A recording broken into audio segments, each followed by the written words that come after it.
There's nothing more rewarding. My life would be meaningless without spirituality. It's that valuable. So somebody who's close to that is missing something incredibly valuable.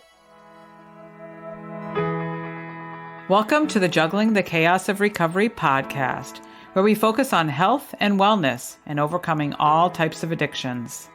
You're in the right place if you're a mom, dad, sibling, or caregiver who has a loved one who is or was struggling with an eating disorder or any other kind of addiction. In a time where everything seems heavy, I'm here to bring you a very real, yet lighthearted take on what the heck we're all supposed to do with our lives while we care for our loved ones who are struggling. One thing holds true throughout it all. You can't juggle the chaos without smiling. At least a little bit. Well, welcome to another episode of the podcast. I am your host, Moira Gorski. So glad you are coming back to listen. And I love these days where I can bring guests on this podcast, not only for you to learn from, but selfishly a little bit for me to learn from as well. And I have always, just been fascinating more and more with mindset work, with hypnotherapy, with NLP, with meditation, and all of that. And so my guest today is involved in all of that, plus then some. Matthew Brownstein, who's coming to me today on this podcast, is the CEO of Anahat Education Group, and executive director of the Institute of Interpersonal Hypnotherapy. He's founded the International Association of Interpersonal Hypnotherapists and onlinemonastery.com, which I'd love to hear more about that. And an author, again, a student, a teacher of many, many things. And so before I go any further, welcome, Matthew, to my podcast today. Thank you, Maura. I appreciate you having me on. Absolutely. I am thrilled that you are here. And again, thrilled to just talk about, again, hypnotherapy and really just that mindset and how we really can work on, if you will, trying to control people around you and control ourselves. And at the end of the day, that's not the best way to do it. Really, we have to work on perhaps what's going on in our mind and our mindset and things like that. So I'm always fascinated by why people are doing what they're doing today. And how they found their path. So I'd love for you to start that way of how you got so interested in what you're doing today. Yeah, my path began when I was 19 years old. And I would say I wasn't into any of this stuff. I was, if you asked me at the time, atheistic, agnostic. And yet one night, for reasons I didn't understand at the time, I woke up spiritually. It wasn't just, I wasn't suffering. I wasn't seeking something more. I was just lying in bed. I finished making love with my girlfriend. There's nothing out of the ordinary, really. And while we were just laying in bed, all of a sudden the room just went light. Not just brighter, but everything was light. Everything was made of the same stuff. It was one energy that I was part of that. It's love, it's bliss, it's peace, it's joy. I just used the word God. I was like, oh, whatever they mean by God, this must be God. And, it's not being preachy. It was just in that moment, it's like, oh, okay, that exists. Whatever they've been talking about, that's it.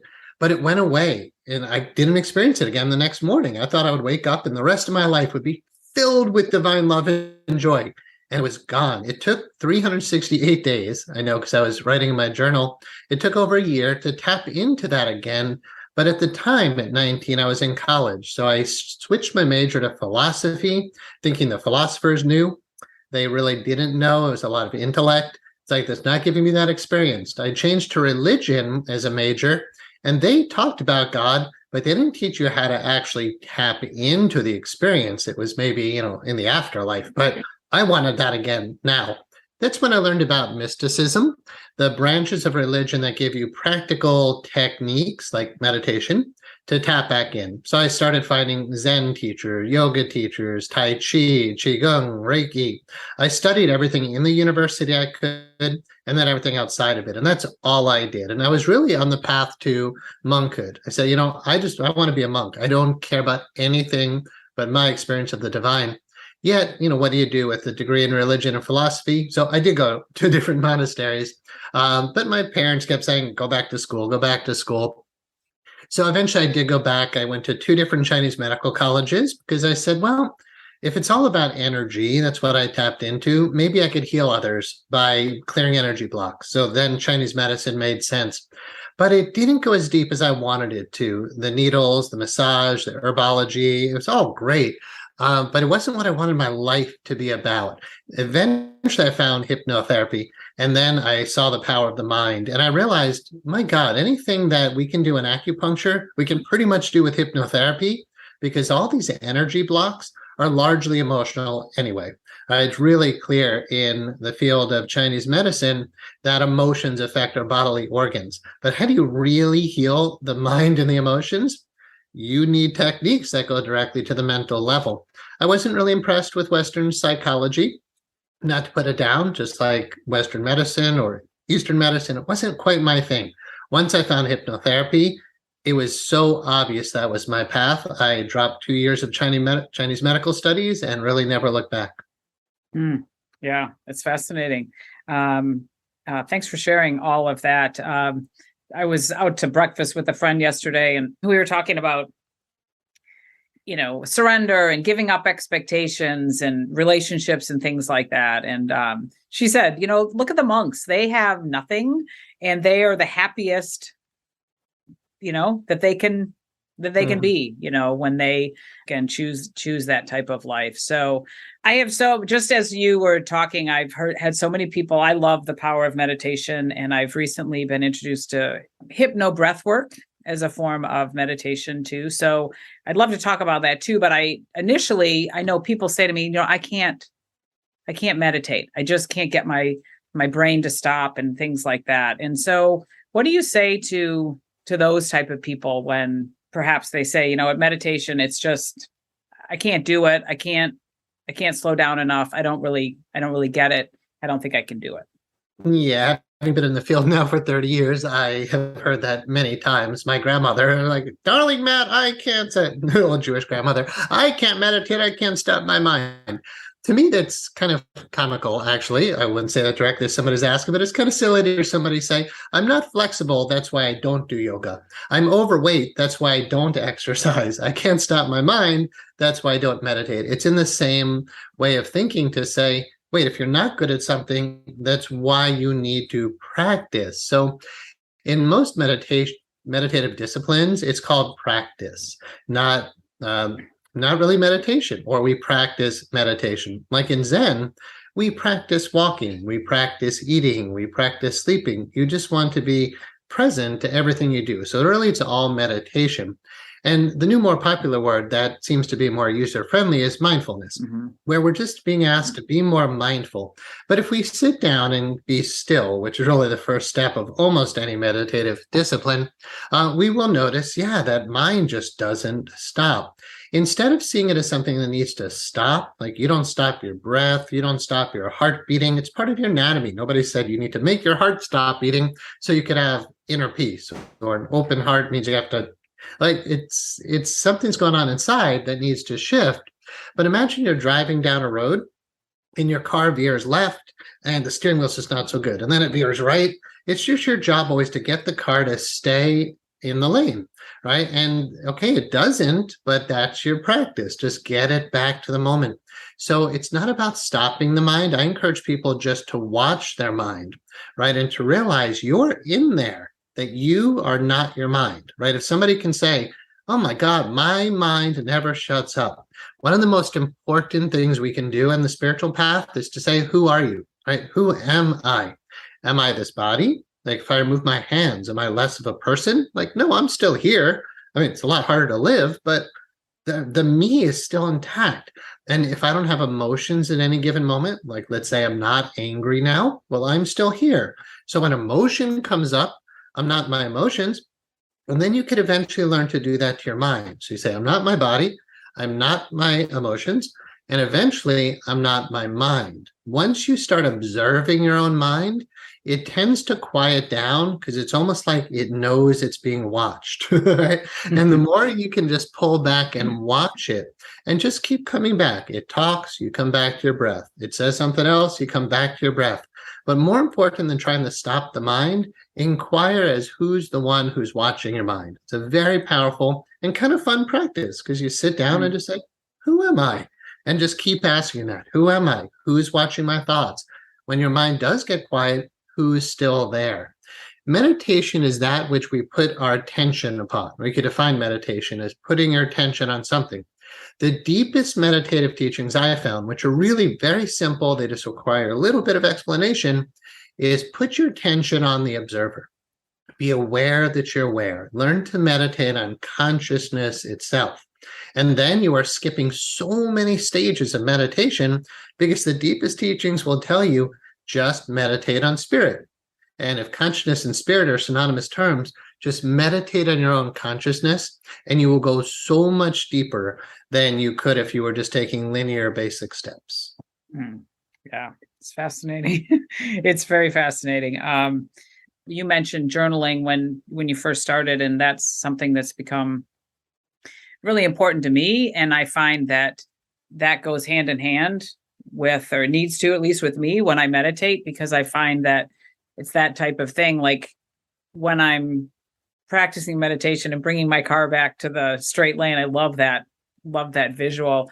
Many times I say, I don't want to think about that now, or that's not for now, or something like that. But then, and often I'll listen personally myself to a guided meditation of sorts, or some ambient music and things like that.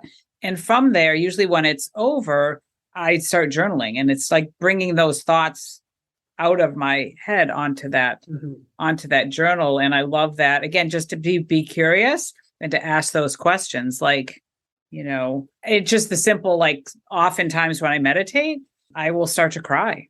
And so then it's like being curious, like, why am I crying, and what am I upset about, and what is that all about? And having that free flow of thoughts, it's very, it's intriguing when we do that. Like you said, to get to know really who we are, what's going on up there, if you will. Yeah, sure. Yeah. Well, yeah, what I hear you saying is you could sit down, you stop and be still, you're journaling, you're exploring who are you, and there's an emotional person in there. There's tears that come up. So my experience is teaching meditation for so long is when you ask someone just to stop and be still and stop suppressing your feelings, and yet don't act out on your feelings, right? So if you're crying, don't call a friend, just sit on the meditation cushion and don't suppress the tears. Then this goes more into the hypnotherapy side of things. So certainly meditative teachings apply here to where are all those tears coming from, right? Who is this emotional part? What we find when we look at the heart, the emotional heart, that's what we in hypnotherapy, or lots of therapies, would call the subconscious mind, right? And that's not, I don't believe, your deepest, truest self, which I alluded to as really the consciousness itself. But the consciousness is aware that there's someone in there who's not okay, right? And a huge part of my life's work is helping that part that's not okay. Because I came to realize early on, there's nothing wrong with my soul, right? Spirit doesn't need to be healed. The term spiritual healing is kind of a non sequitur because spirit's already healed. It's already whole. But who is this part who's crying? And that's a really important journey to take. There's work by Debbie Ford, just a general theme called The Dark Side of the Light Chasers. So many people who get into this stuff are seeking the light, but they're not addressing the shadow side. And what you're talking about, like noticing, wait, somebody's crying in here, whether it's tears of joy or whatnot, but clearly people have the sadness, the hurt, the fear, the anger, the grief, the guilt. If we just ignore that because we're trying to be spiritual, we are really carrying a big ball and chain on our way to the divine. We really need to look at, what is this ball and chain? What is this lower self or inner child? Not lower in a pejorative sense, but my consciousness can look down and observe my heart. And if that's not okay, my experience is that's so much where the work needs to be. Yeah. Along those lines, when someone says, again, that they feel blocked and things like that, this is what I believe. It seems like when you're blocked, there are those, we haven't looked down, like you said, at your heart enough. And we haven't explored that and just be present with the fact that, our heart is hurting, or we're sad and things like that. I mean, that's what is that how that is? If it's, again, you feel like you're blocked, is it because there are those stuck emotions, if you will? I don't know if I'm using the right words, but these are the words that I've used or heard and things like that. Yeah, sure. Even if we're not speaking at a professional level about it, yeah, Mhm. people feel blocked, right? People feel stuck. People feel like something isn't right. Like if you take the time to stop and be still, you realize I'm not okay in here. And until you're at the state of like Buddha's enlightenment, right, you're not okay. Something's not all right. So when I had that first spiritual awakening, I started looking into why does that happen? It must have happened to other people. Buddha and the world's saints and sages, they have tapped into these things, to incredible degrees. Why are most of us not tapped in? I am a Course in Miracles teacher and student, and the course itself begins by saying, this is a course on love. It's a required course, meaning eventually we're all going to have to learn love or remember what love really is. It says, but love can't be taught to you. We can only help you to remove the blocks to the awareness of love's presence, which is your natural inheritance. So I learned about these blocks, energy blocks, early on in my studies. And that's why I went into Chinese medicine, thinking, oh, if they're energy blocks, I can remove these energy blocks using acupuncture needles or related modalities. But the more you see that these blocks are mental and emotional, you need to approach it at the mental emotional level, again, which is what led me to hypnotherapy. So, yes, I would definitely say there are blocks to the awareness of who we truly are, but those blocks aren't in our own consciousness. I mean, that's not where the problem is. The blocks are very much in the subconscious mind, the emotional mind. And once we explore that more, we see there's essentially an inner child in there. But depending on all the different traumas and places we got stunted, you might say there's many inner children in there, right? You got a 5-year-old, we got an 8-year-old, you have a 13-year-old. Any part of you that didn't grow up and integrate into the whole of you absolutely needs to be addressed, or we're just never experiencing our wholeness, right? So yeah, I support the idea that yes, people are blocked, and there are ways to clear those blocks. Thank God we're not stuck with that. So somebody's still struggling with it, there are absolutely ways to get clear. Yeah, that's good. And I want to ask a little bit or talk a little bit more about that, but just give light to the fact that like this is a podcast about recovery and eating disorders and addictions and things like that. And my daughter's been involved in 7 years of, traditional type of therapies and treatments. And many people that listen to this have been. And although there is some value in that, I feel like what we're talking about today, if this is really not addressed, that inner child or those things that are blocking or those traumas or whatever, if we don't, these, like you're saying, these things can't just be like, okay, here's a little worksheet to work on. We're going to solve all your issues, really, unless we do some uncovering over here. Then, as you're saying, you don't have true enlightenment or you're not tapped in, or I truly believe that we're not able to really live our best life, if you will, if we don't address these type of things. Yes. Well, in the hypnotherapy field, we're all about behavior modification, right? So we're well known for our smoking and the weight loss, yet it's much more elaborate than that. But I hear you when somebody's recovering or they're addicted or whatnot, we just want to ask what motivates behavior, right? So my experience has been your past events, which now become memories, right? Which are living in your subconscious mind. So we have memories within our system. Those contain negative beliefs about self. Like, so you get somebody really abused you. And then you conclude, I'm worthless. I'm stupid. I'm not good enough. I'm trapped. I'm helpless. I'm powerless. I'm out of control. I'm dirty. I'm disgusting. Right? We get all these type of beliefs, depending what happens to us. Those beliefs cause our emotions, right? So during these events, we start concluding negative things about ourselves. And then we have negative emotional responses. We get hurt, we become sad, we get scared of the hurt, we start getting angry at that which is hurting us as a way to try to stop it. We start feeling guilty, we start feeling shame, but we don't know what to do with any of this. And that becomes the blockage, right? Those are our blockages. All of that is what motivates behavior. It's really it's that simple, really. Your behaviors come from the beliefs and emotions in your subconscious mind until those are cleared. And then something else starts running the show, your divine mind. But or your superconscious mind, until then, you have an inner child running your life, right? And if you realize you have a 7-year-old disturbed child motivating your life, you're right. You're not enlightened and you're not living your very best life. And we don't have to talk about the highest states of enlightenment. That's a big word, but just a functional, happy, healthy life where you think what you want to think, you feel what you want to feel, you live the life you want to live until you deal with those blocks in the heart, in the subconscious. It's not just even about reprogramming them. In hypnotherapy, we can completely transform them. And if people are holding on to, like your audience who might be struggling with addiction and whatnot, if you're dealing with past traumatic memories that are not yet resolved, find a way to heal those, because you won't know what the word liberation means until those are cleared. My experience of working with clients over the years is more people have been abused in various degrees in childhood than we like to admit. And until you go through and process and clear those memories, you won't be able to say, oh my God, I feel truly liberated. But go through those, and that's usually the word I hear when I help someone to resolve those issues. Like, oh my God, I feel so free. And that's really what it comes down to, is being free, not bound by an addiction, but certainly not bound by your childhood anymore. Right. And many people will say, well, I didn't have a big trauma.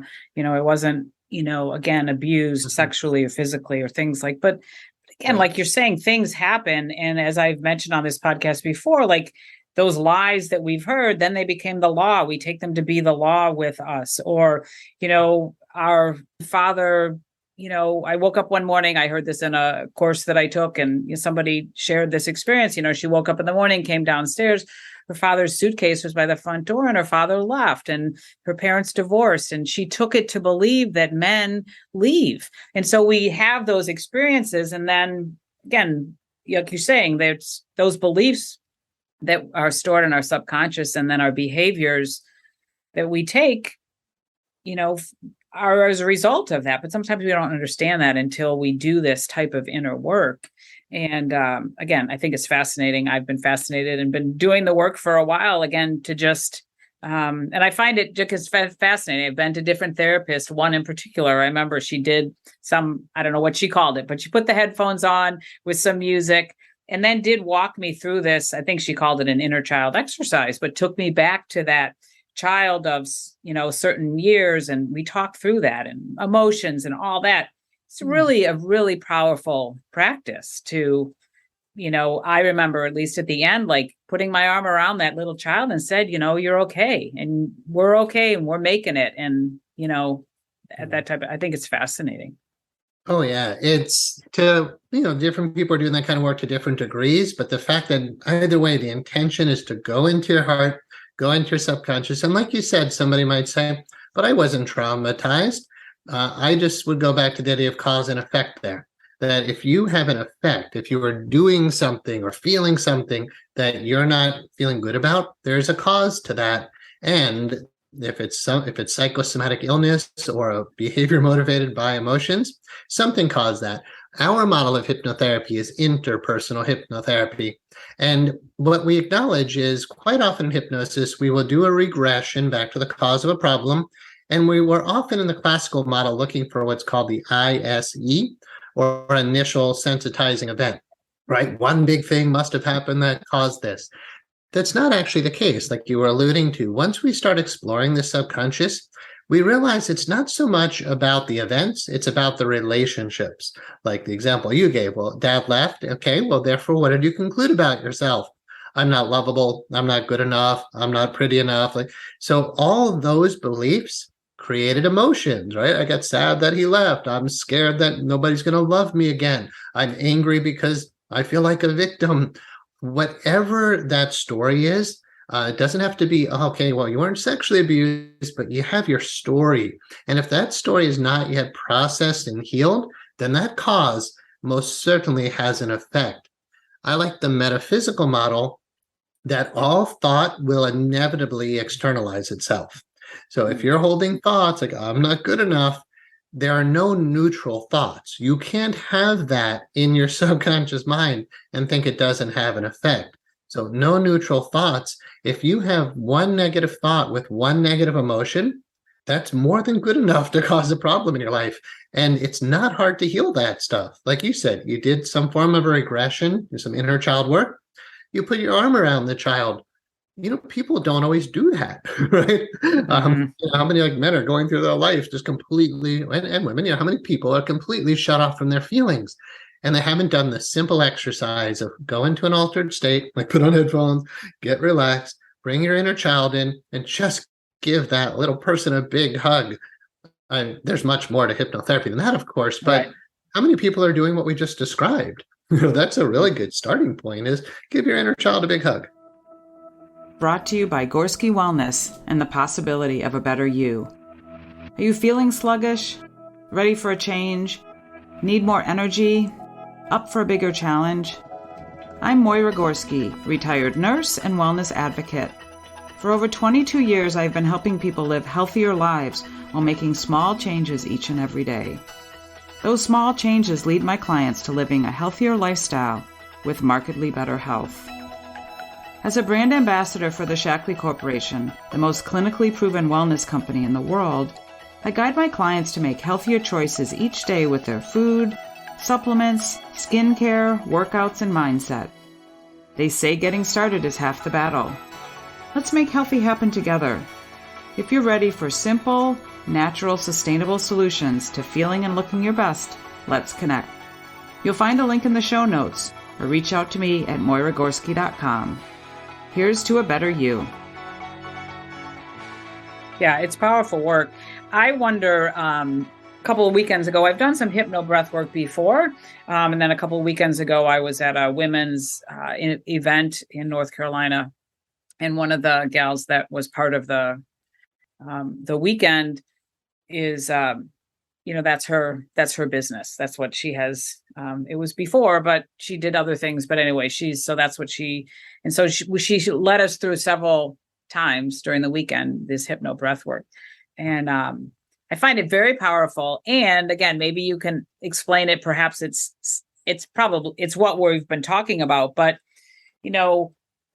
I guess my question is like, why does it, maybe explain why it works? Because what I found, I'm a crier. If you haven't learned that already, I think I know there's a lot there with my heart. And I've been working on opening up my heart and loving my heart for the last few years.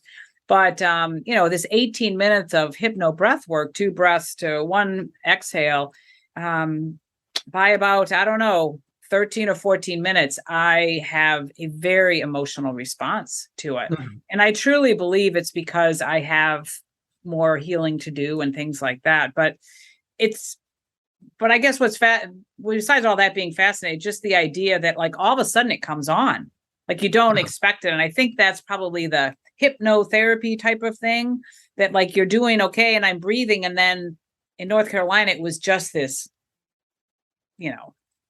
sobbing and like just came about. I was like, wow, where did that come from? Yeah.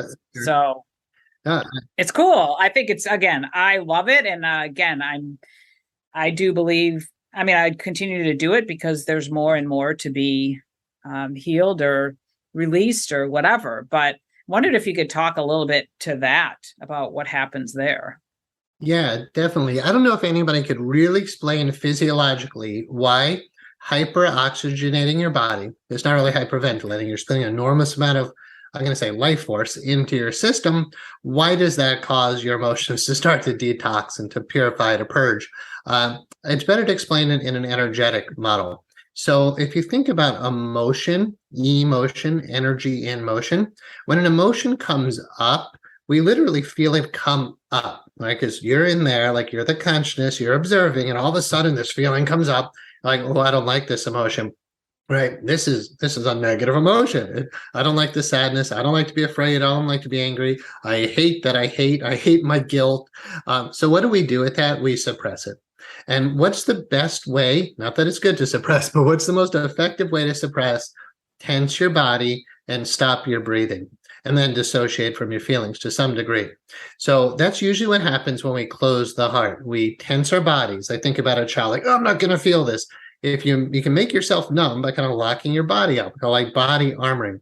So realize when an emotion comes up, if we try to stop it by tensing or holding our breath or disconnecting from it, the emotion goes into a holding pattern. That's where we create the energy block.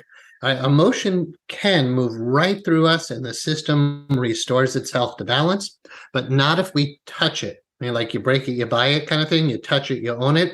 If you touch an emotion and try to stop it, you started today talking about control. People are trying to control things. And that's not what the monks do. It's not what the great saints and sages teach us about let go and let God, right? So when you suppress an emotion, you create a blockage. You put it into a holding pattern.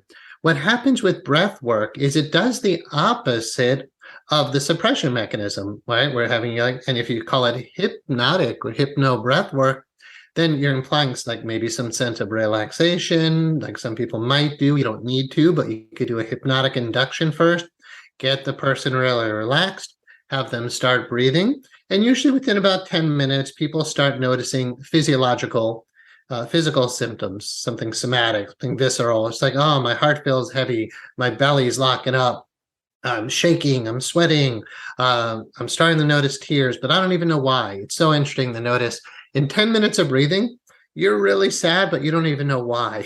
But then usually, whatever the emotion would be, then after another 10, 20, 30 minutes, depends on how you do the process and who the person is. You're more open, even doing this work. So 13 minutes, you have emotion coming up.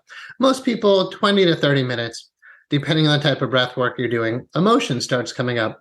Essentially, instead of stopping the breath, you're adding so much more breath. And if you think of the energy blocks as energy, then when there's enough energy added to it, it forces it to consciousness. Essentially, that's the subjective experience of somebody doing breath work.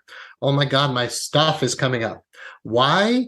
Physiologically, I don't think anybody really knows, but energetically, we know if you put enough life force in your body, it's similar to those who are getting into plant medicine with ayahuasca and those type of things. It essentially does the same thing.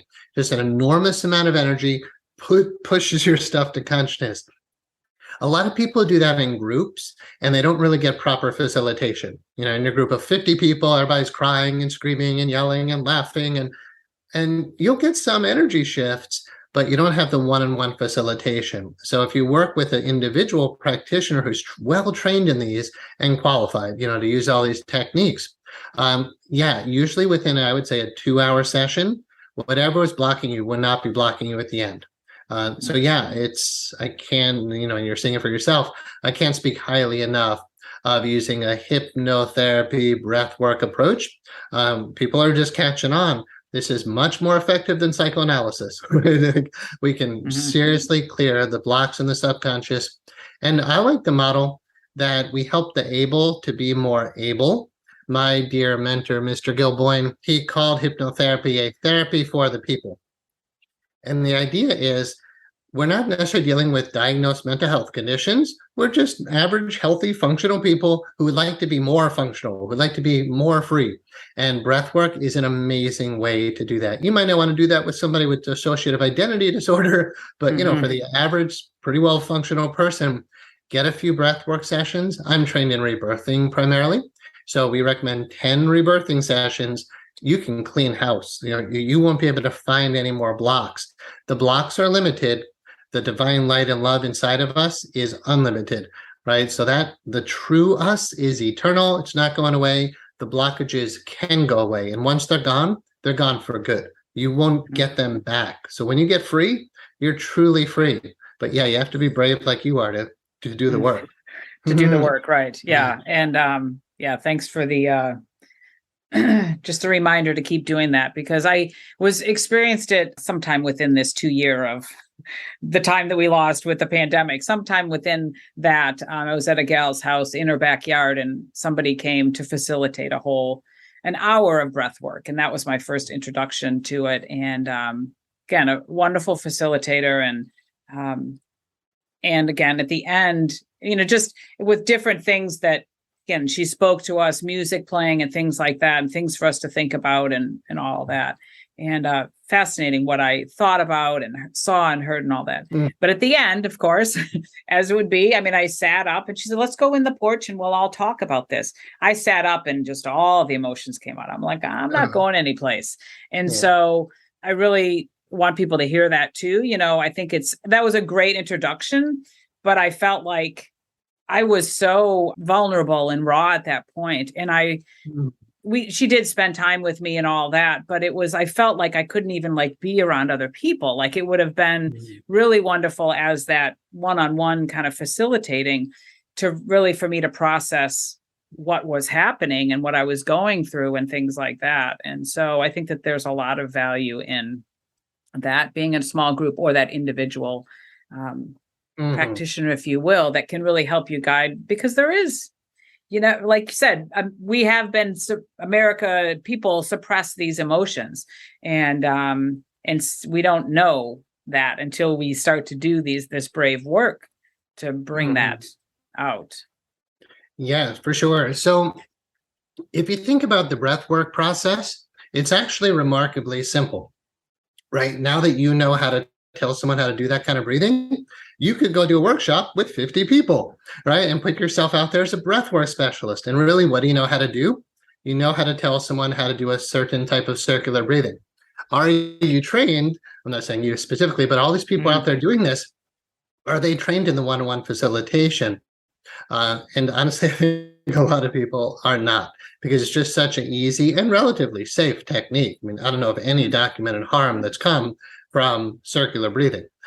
So it's safe to have someone do that, but you do need extensive training in knowing how to process what comes up. And that's what we're all about as a hypnotherapy school, is really focusing not just when we get to the breathwork section, not just, okay, this is how to tell your client to breathe, but within 2 hours, here's what to do with the content that comes up. And that does require many hundreds of hours of training. Yeah. And that makes me think of our daughter, when she was in her last treatment stay, one of the things that they offered her was ketamine treatment. And I've had, lots of conversations with people since then. And again, I think the value of that, the ketamine was, yes, what the ketamine did for her to, as she said, it opened up the floodgates and talk about releasing emotions. But then she had an incredible therapist who was able to sit with her during that time, after that time, and process all of that. And that led to the opening up in family therapy sessions, and then the things that we could talk through and the things that had been blocked for years. So yeah, I can't emphasize that enough, is that having that person that can, we can all go get ketamine ourselves or ayahuasca or whatever. I've seen shows on ayahuasca. Like, I think you want to be with somebody that knows how to take care of you, if you will, or lead you or help you when that happens, the emotions come up and things like that. Like you said, people aren't necessarily going to be, there's been no harm, or however you said that, physical harm with people breathing, but there's a lot of stuff that can come up from there. I just find this so fascinating. And I love what you said. It makes me, my doubting mind say, when you said, oh yeah, you do about, whatever you say, 8 to 10 rebirthing sessions and pretty much you're clear of all those blocks. I'm like, really? Can I get rid of all of that stuff? Well, no, not necessarily in 10 sessions, but I might work with a client for a year, 2, 3 years. Like, longest client was 4 years. But at some point we get, okay, you graduated, you have cleared all your blocks. So I can't say when, because you never know how many blocks a person comes in with. But if we're working in the block model, like I said, there's a limited number of blocks, meaning a limited number of sessions can get you free of all of that. But ketamine, ayahuasca, group breath work, it can be really powerful done in the group experience. Something, feelings that you can't get when you work one-on-one, right? You get 20 people in a room all breathing, we're all doing ayahuasca. It's a powerful experience. And again, most likely no harm is going to come from that. Yet the facilitation really can just save you time, because sometimes somebody will do something like that and they realize, oh my God, I had all these repressed memories. I didn't even know they were in there. Great. Now go get therapy. Right. Right. Like, okay, this ketamine, it burst you open. You realized, oh, I have a lot of pain in my heart. Okay, but you can't expect the catalyst like ayahuasca or something that brought it up to truly facilitate the healing. Just like breath work, you can move the emotion, but I can't emphasize enough having a well-trained therapist move you through your feelings. Yeah, absolutely. we could talk about this for so long, but Mhm. I think I'd love for you to share some resources with my listeners of things that if they're curious about. I mean, obviously you have a school and you have some resources yourself, and but just things if people are interested or curious in looking into this a little bit more, maybe some resources that you could provide if there are meditations or books or just things that the people might be just as a starting point. Yeah, certainly. So totally free. So first thing that comes to mind is onlinemonastery.com. It's one of my projects. It's a meditation system that came to me in my own meditations and contemplations. Without going into all the details, it's the most powerful thing I have discovered. And I'd rather teach somebody else's system, but this is extremely effective and unique.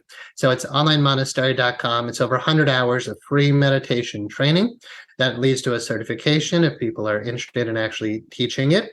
And that goes into pretty much everything I could offer when it comes to the meditative disciplines.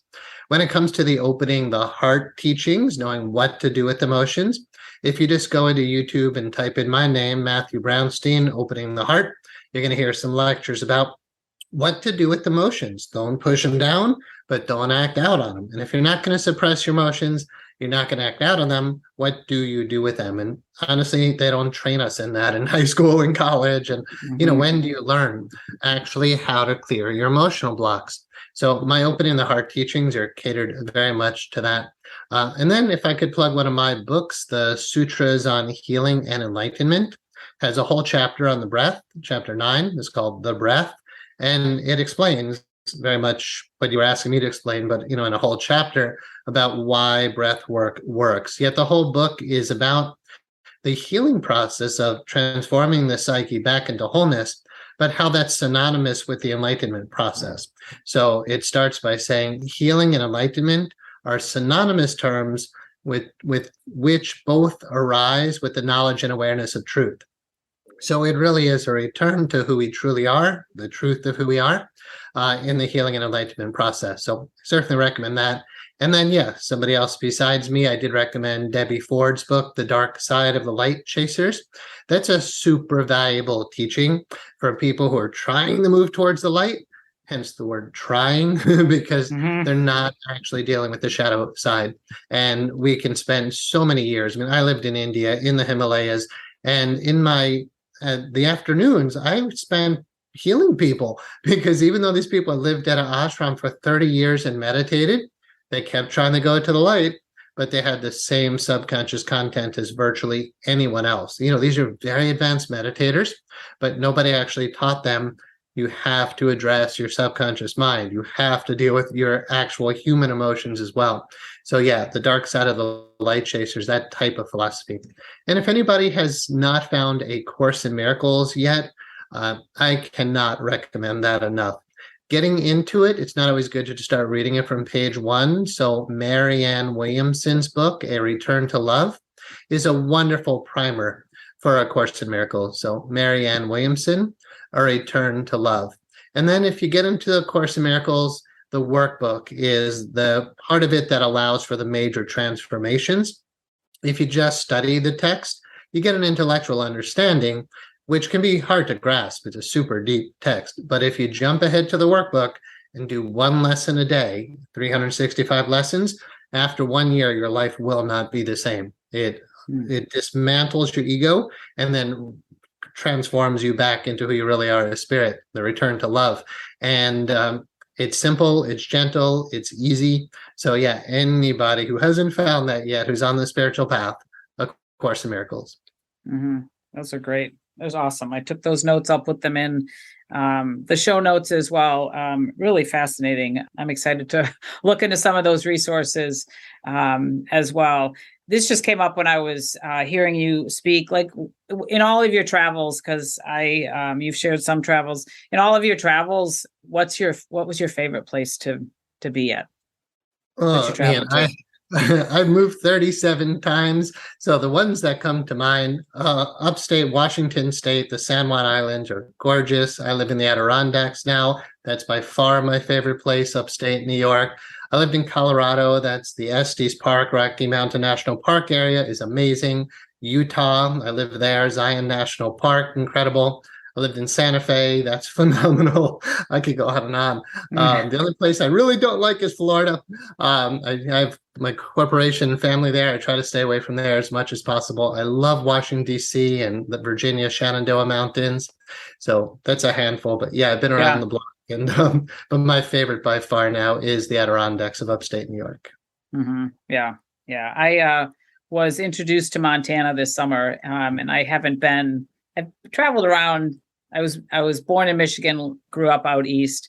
And so I've done some traveling and camping with my family, in the New England and all that, but nothing really out where Montana is and, Pacific Northwest and all that. And, Montana it's like unreal. It doesn't even look real when you're hiking, and it's just quite amazing. And, when my daughter she was in Denver a few times for treatment. And there was one time I went for a weekend when it was her birthday, and but I had quite a bit of free time, and my brother lives out there. And I said, what should I do? I got a few hours.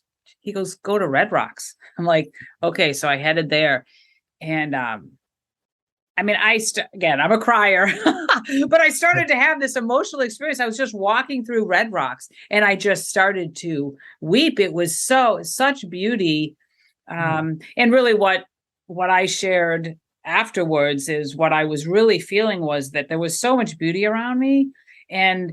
But something, we pulled our daughter out of college and put her on a plane to go to Denver to get some help because she was so sick. And so something so negative and sad had brought me to this most beautiful place. And so it was this just realization of that. And it was, such beauty there. And so that's what I look forward to. I love to travel, but I look forward to, as my, our youngest is 19 and oldest is 27, and our daughter lives with us now, but nobody else does. And so my husband and I talk often about, let's go travel. Like, let's go to the Pacific Northwest. Let's go to some of these places. I'll stay away from Florida. I'm not a fan of Florida either. But I'd love to go to the North and South Carolinas and whatever that sand something or other islands in, Washington State. I've never been there. So, most people know about those. Yeah. The San Juan Islands off of the northwest coast of the continental U.S.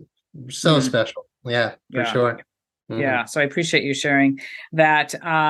Please tell people where, your website is, just tell people again what your website is so that they can find you.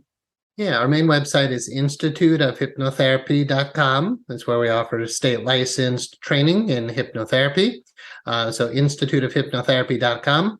And again, the meditation website is onlinemonastery.com. Yeah, I'm going to check that out. I was curious about that when I looked at your bio. I'm like, what is that all about? So, but you've given me lots of wonderful things for me to check out, and I know that my listeners have lots of things to check out too. And really, just appreciate you sharing all of this wisdom here with me today and with my audience. And I just truly believe that, again, because it's been my journey too. Growing up in a very Baptist, religious home and coming to the point in, being trained as a nurse and that traditional, if you will, and then coming to the point that, like, it's taken me a while to kind of open up. It took me a while to open up because I was like, it seemed so out of what I was brought up to believe. And, that spirit stuff, as my mother would say, well, that's the devil's work. I'm like, not really.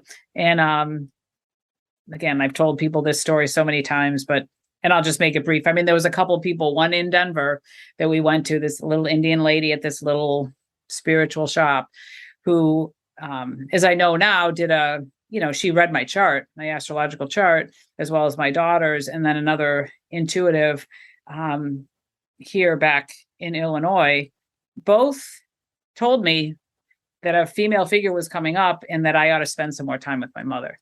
And those two signs to me, if you will,